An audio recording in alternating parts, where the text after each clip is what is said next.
Hello everyone, how are we all doing today? I'm about to show you how to get creative vocal mixes. So let's get straight into it. So when it comes to mixing your vocals, you can either look at it as just throwing some compression, de-essers, and maybe a little bit of reverbs and delays on there. Or you can look at it a bit more creatively and start to explore a plethora of different things that you can do to your vocals in order to get it to sound a lot more in tune with the beat. So I'm gonna tell you right now, the best songs ever made in history are the songs where the vocals actually mesh into the beat or the instrumental. This is what separates the person that makes amateur mixes and masters and professional mixes and masters. And I'm not saying that all songs require super creative vocal editing. I'm just saying in some songs they will, and it's best to have that knowledge under your belt so you can use it whenever you need. But anyways, what I'm gonna do here is show you a few different types of vocal edits I actually used in this specific song to get it to sound good. So let me play it a little bit for you and show you how it sounds. Stay looking right, I'ma stay being wrong. Cause we both know you wouldn't be here if it wasn't for the dollar bill. But I know you wouldn't be here if it wasn't for the dollar bill. Oh no, I'm gonna be here, just trying to catch a cup for. You just stay being. Alright, so first things first, let me just talk a little bit about vocal stacks. If you could actually understand a little bit of what was going on, I was using vocal stacks for the hook. That's why it sounded a bit more fuller and bolder when you were listening to it. But here's the thing, mixing stacks isn't as easy as you may think it is. So whenever mixing your stacked vocals, you always want to make sure you mix these separately. I used to have a lot of trouble with this before when mixing stacked vocals. I used to always try to mix my stacked vocals with my lead vocals in the same bus, but I was never able to get my stacked vocals to really sit properly behind my actual original vocals, and it was causing a bit of frequency clashing, and nothing just sounded good from doing that. But as soon as I started mixing my stacked vocals separately, I noticed a huge difference in just the overall quality of my songs. Another reason why mixing stacked vocals in their separate bus is so useful is because sometimes you may want to record 30 or maybe even 40 stacks for your song. Having that luxury to only focus on the effects that's being put on the actual stacked vocals will make your overall sound just be a whole lot better. So for instance, right here on my stacked vocal bus. So when it comes to stacked vocals, I kind of treat them like background vocals. I use a lot of compression on here. As you can see right here, I have like a 7:1 ratio. And then I'm at negative 36.3 for my threshold. So that's a lot of compression right there. And then another really important part about this whole entire thing is my doubler and my ozone imager. So first off, my doubler. So in my opinion, using a doubler is really nice for getting your stacks to sit behind your lead vocals and actually just filling up your headphones a little bit more. Also makes your actual stack vocals sound a little bit wider as well, but not as wide as how it does from the ozone imager. So this is actually a free plugin right here. Anybody can use it. I just wanted to use it on this specific portion of the song because the actual Ozone 10 or Ozone 11 imager is a little bit more complex than this, and I didn't really want all that complexity for this right here. But anyways, really useful. It's pretty much just a stereo widener. Throwing a stereo widener on your stack vocals is a really useful thing to use. Let me tell you why. Now you remember what I was telling you earlier. Whenever you throw stack vocals on your lead vocal bus, it's really hard to get your stack vocals to actually fit in the mix. Even if you turn your all of your stack vocals down in the mix, it just sounds like nothing's meshing together properly, which is not what you want at all.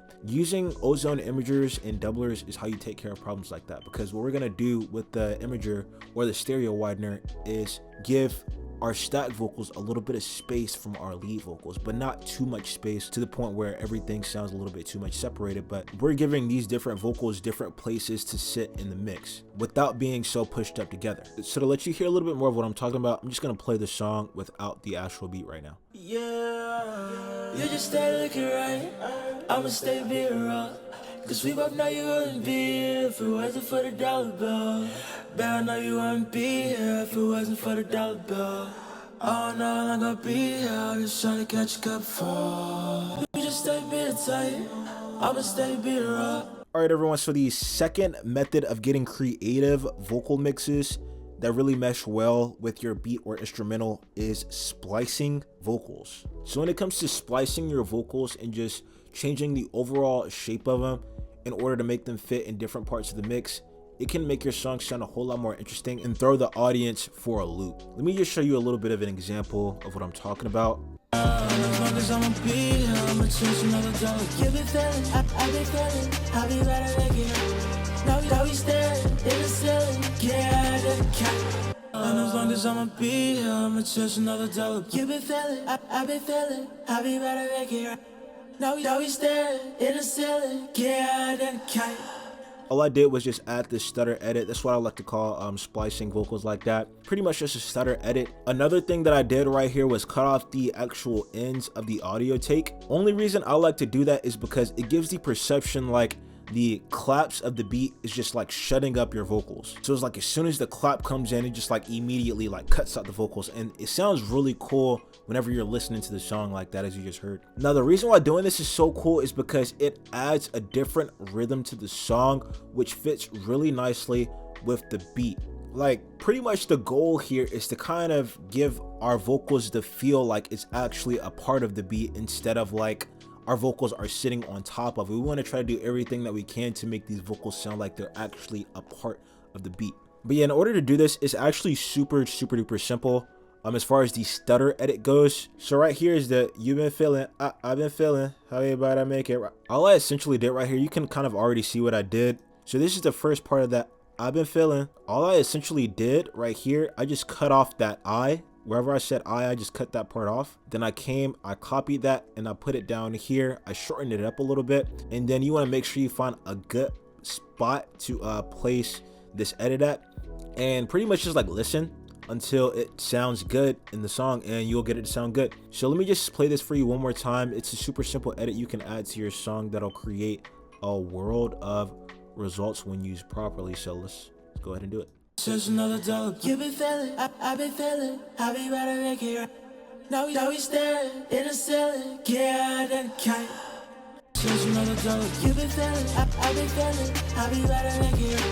Now we staring in the ceiling, yeah, the cat. Next thing I'm going to go over with you all is just knowing different parts of the song to add special effects to. So there is a plethora of special effects out there to use, so I'm not going to give you a specific type of set special effects that you need to use for songs, because there's so many different types of special effects that you can use. What I'm going to do is show you an effect that I use in this song to give you an idea of how you need to be using effects. So the part that I'm about to show you right here is the bridge.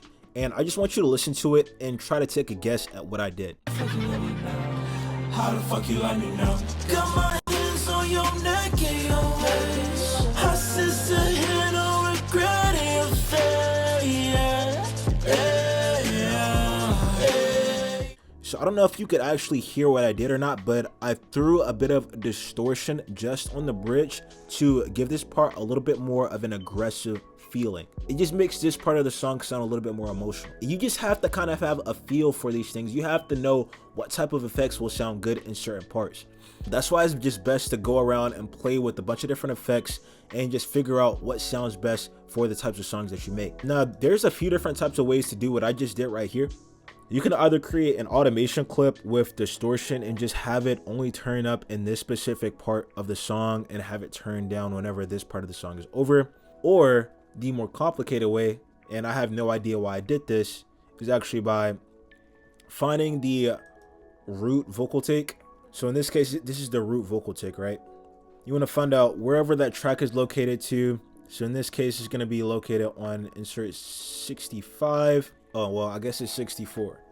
So what I did on insert 64, I threw a distortion plugin on insert 64, and all the supporting vocals or the stacked vocals to this specific take right here, I just pretty much routed all of those to this track. But you have to keep in mind, all of these are still routed to the vocal bus. Now they're just routed to two separate things. And this is honestly a bit more of a complicated way to use. You don't need to use it, but I'm just saying, if you're in a situation where you don't have the space available to throw plugins on your lead vocal bus, I mean, you can do something like this. But I just keep in mind that just pretty much want to find the root vocal take, throw your plugin or whatever on that vocal take. You only want to place that plugin on that specific vocal take, right?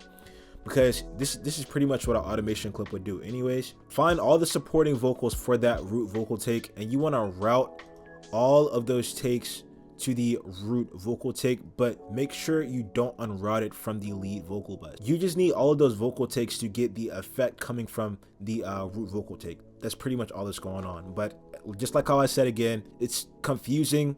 In most cases, you'll just want to use an automation clip. So the very last thing that I wanted to go over with you all is using a bit of phasers and fading in general. I'm going to play this specific part for you right here, give you a little bit of an example of what I'm talking about.